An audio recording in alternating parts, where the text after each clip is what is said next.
যে মানুষগুলোকে রেখে আর সামনে রেখে আমরা এখানে একত্রিত হয়েছি, দুঃখজনক হলেও আমাদের সমাজ ব্যবস্থা এখনো এইরকম মানুষ যারা আছে, আমাদের মধ্যে একটা টেন্ডেন্সি আছে যে এই মানুষগুলোকে একটু আমরা ঘরের ভিতরে রেখে দিই, তাদেরকে আমরা বের হতে দিই। এরকম একটা মন মানসিকতা আমাদের দেশের সমাজ ব্যবস্থা এখনো রয়ে গিয়েছে।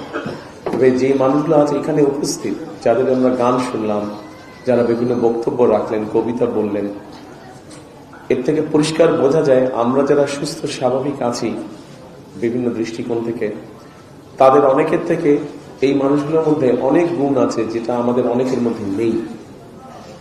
সেজন্যই আমার মনে হয় সিএসএফ গ্লোবাল যেই কাজটি করছে, আমরা যদি সামাজিক অবস্থান হোক, রাজনৈতিক অবস্থান হোক, রাষ্ট্রীয় অবস্থান হোক, সকল অবস্থান থেকে যদি আমরা এই মানুষগুলোর পাশে এসে দাঁড়াই, তাহলে আমি ব্যক্তিগতভাবে বিশ্বাস করি যে বাংলাদেশ অনেক প্রতিভা বের করতে পারবে, অনেক প্রতিভাবান মানুষকে বের করে নিয়ে আসতে পারবে, যাদের বিভিন্ন সেক্টরে প্রতিভা আছে।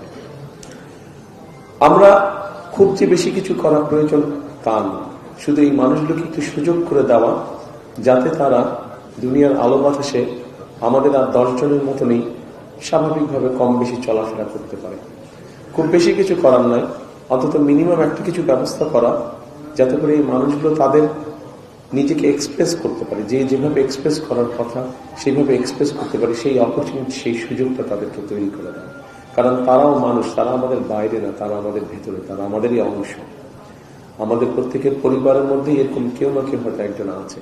সেই জন্যই আমার আসুন আজকে এই অনুষ্ঠান যারা দেখছেন, আমাদের সকলের মনের মধ্যে আমরা একটি শপথ নেই বা প্রতিজ্ঞা করি যে আগামী দিনগুলো, আজকের পর থেকে আগামী দিনগুলোতে এই ধরনের মানুষ যারা আছে, প্রতিবন্ধী মানুষ যারা আছে, আমাদের আশেপাশে যারা আছে, আমরা যে যার অবস্থান থেকে যতটুকু সম্ভব তাদের পাশে এসে দাঁড়াই, তাদেরকে আমরা সহযোগিতা করি।